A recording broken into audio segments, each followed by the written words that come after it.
أعوذ بالله من الشيطان الرجيم. بسم الله الرحمن الرحيم. الحمد لله والصلاة والسلام على نبينا محمد وعلى آله وأصحابه أجمعين. С дозволением Всевышнего Аллаха Субханаху ва Тааля продолжим чтение комментарии к 40 хадисов Хафиза ан-Навави рахматуллахи алейхи. И мы закончили на прошлом уроке разбор столпов имана. А на этом же уроке продолжим чтение комментарий к этому хадису Джибриля. Касательно слов посланника Аллаха, саллаллаху алейхи вассаляма, когда его спросил Джибриль, алейхиссалям, «Фаахбирни анил ихсан», так поведай же мне об ихсане, на что посланник Аллаха, саллаллаху алейхи вассалям, ответил: «Ан та'будаллаха кааннака тараху, фа иллям такун тараху, фа иннаху ярак». Чтоб ты поклонялся Аллаху, субханаху ва тааля, так, как будто ты его видишь. А если ты не можешь поклоняться ему подобным образом, то есть как будто ты его видишь, то знай, что он тебя видит.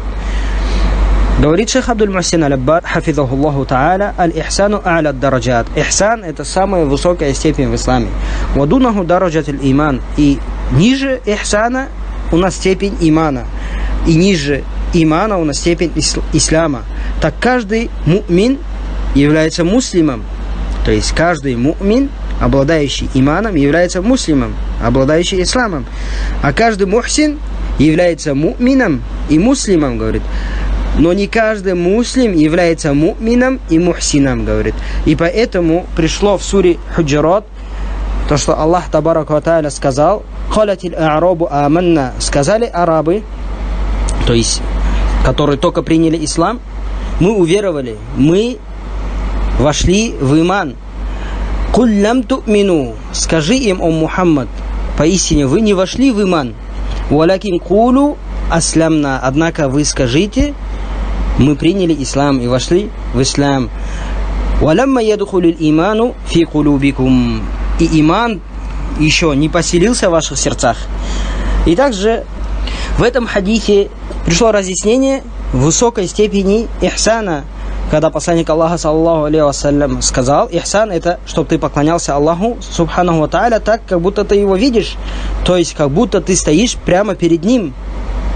И тот, который поклоняется Аллаху, субханаху ва тааля, подобным образом, он совершает это поклонение самым совершенным и полным образом. А если же он не достиг этой степени в ихсане, то пускай он почувствует то, что Аллах табарака ва тааля знает и видит его, и от него не скроется ничего.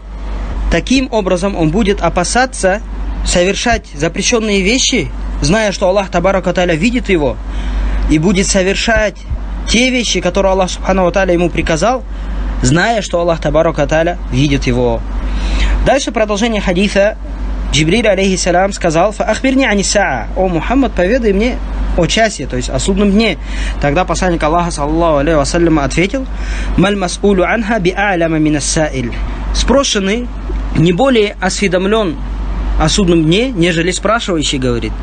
Это указывает на то, что знание о наступлении в судном часе, оно принадлежит только одному Аллаху субханаху ва тааля, и никто не знает, когда наступит час, кроме Аллаха субхану ва тааля. Поэтому Аллах азза ва джалля говорит: «Инна Аллаха индаху ильму саа».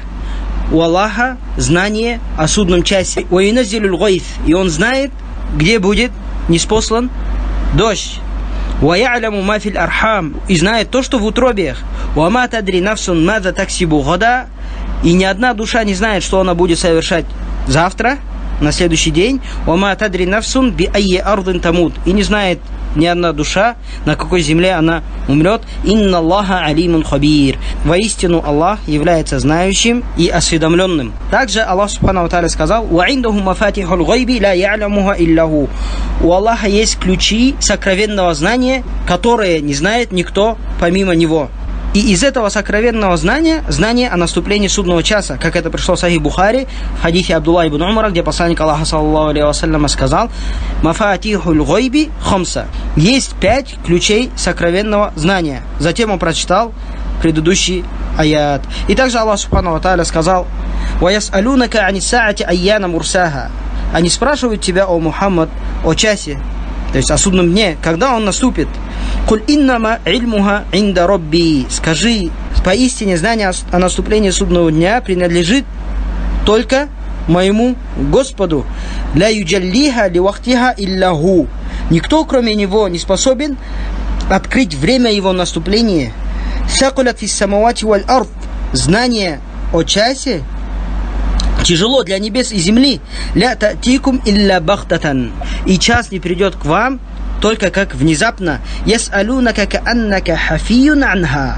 Они тебя спрашивают, как будто тебе известно о наступлении судного дня. «Куль иннама ильмуха индаллах».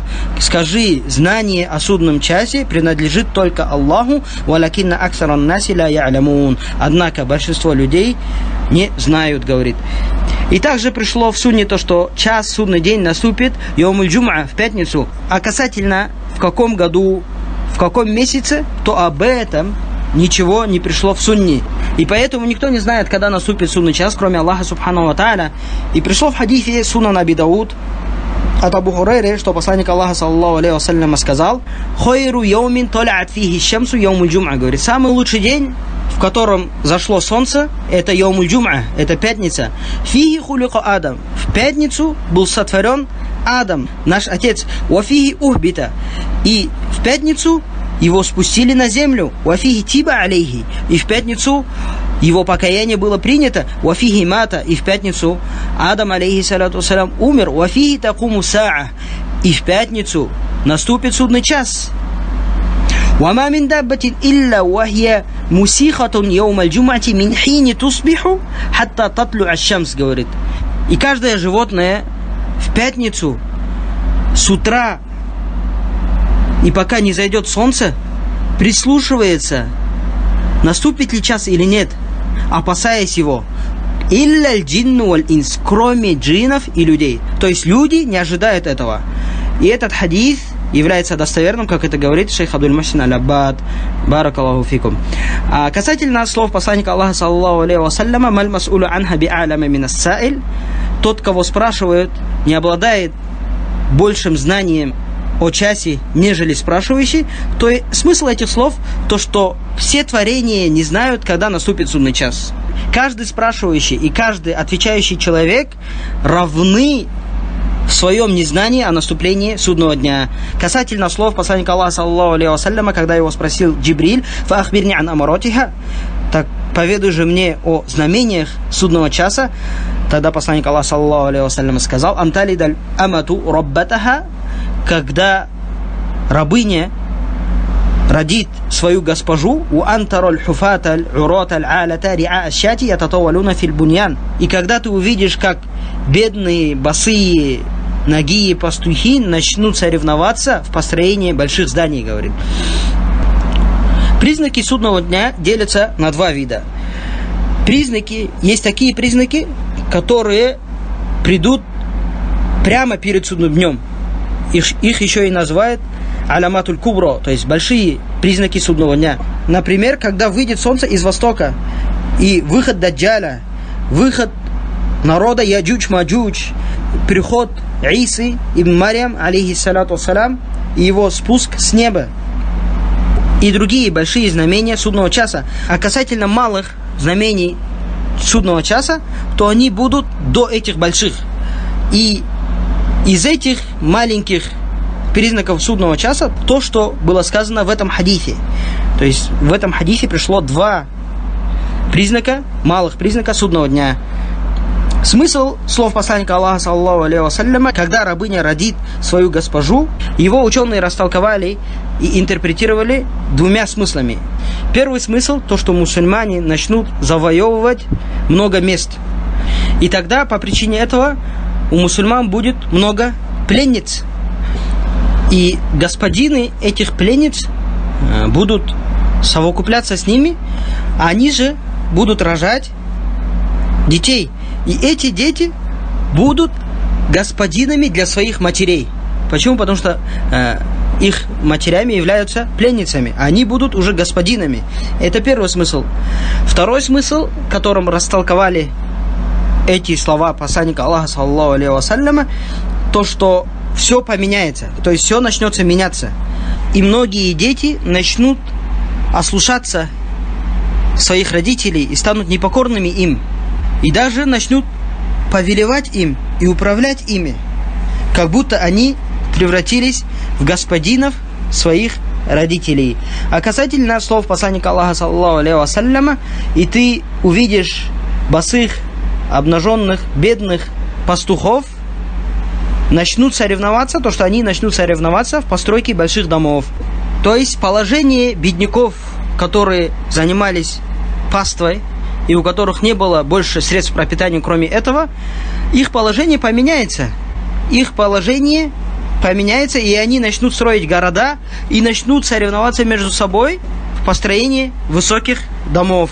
И говорит шейх Абдуль-Мухсин Аль-Аббад, хафизахуллаху та'аля, ва хатани аль-аламатани кад вакаата. И эти два знамения уже произошли в наши дни, говорит. Дальше Умар, радiyallahu анху, в конце хадиса говорит: ثم انطلق فلبث مليا ثم قال يا عمر أتدري من السائل قلت الله ورسوله أعلم قال فإنه جبريل أتاكم يعلمكم دينكم. Умар, радiyallahu анху, говорит то, что этот человек ушел, то есть Джибриль, и посланник Аллаха, саллаллаху алейхи вассалям, посидел некоторое время, а затем сказал: «О, Умар, ты знаешь спрашивающего человека?» На что я ответил: Аллах и его посланник знают об этом лучше. Тогда посланник Аллаха, саллаллаху алейхи вассалям, сказал: это Джибриль, который пришел к вам, чтобы обучить вас вашей религии. Баракаллаху фикум. Пользы, извлекаемые из этого хадиса. Первая польза, то что спрашивающий человек может спрашивать для того, чтобы обучиться, то есть он может быть на самом деле невеждой, то есть не знающим этот вопрос, и спрашивает, чтобы обучиться. Но иногда спрашивающий человек может спрашивать, чтобы научить других. То есть как это происходит? То есть он обладает этим знанием, однако он сидит перед шейхом и спрашивает этого шейха, чтобы шейх ответил на этот вопрос, и все сидящие получили от этого пользу.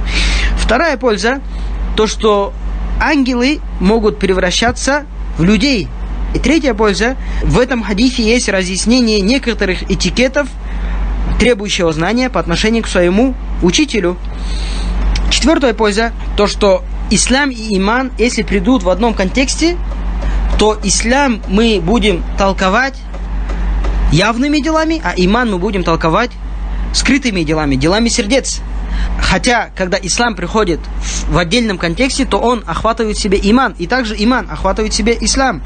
Следующая польза, пятая, аль-баду биль-ахамми фаль-ахам, говорит, начинать в обучении с более важных вопросов, говорит. Почему? Потому что, когда посланник Аллаха, саллаллаху алейхи вассаляма, объяснял ислам, он начал с двух свидетельств: шахадату ля иляха илlallah и шахадату анна Мухаммад расулуллах. И также, когда он объяснил иман, он начал с веры в Аллаха субханаху ва та'аля. Следующая польза, то что у ислама есть 5 столпов, а у имана есть 6 столпов. Следующая, седьмая польза, то что вера в 6 столпов имана является из веры в сокровенное.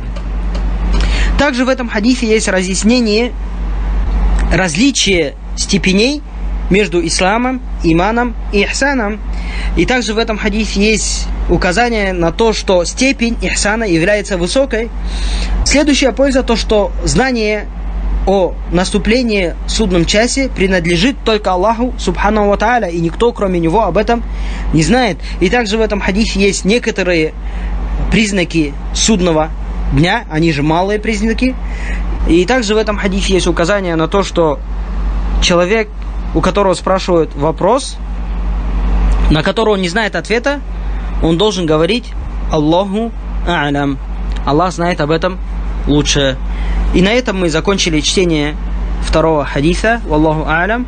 Ва саллаллаху аля набийна Мухаммад ва аля алихи ва асхабихи аджмаин.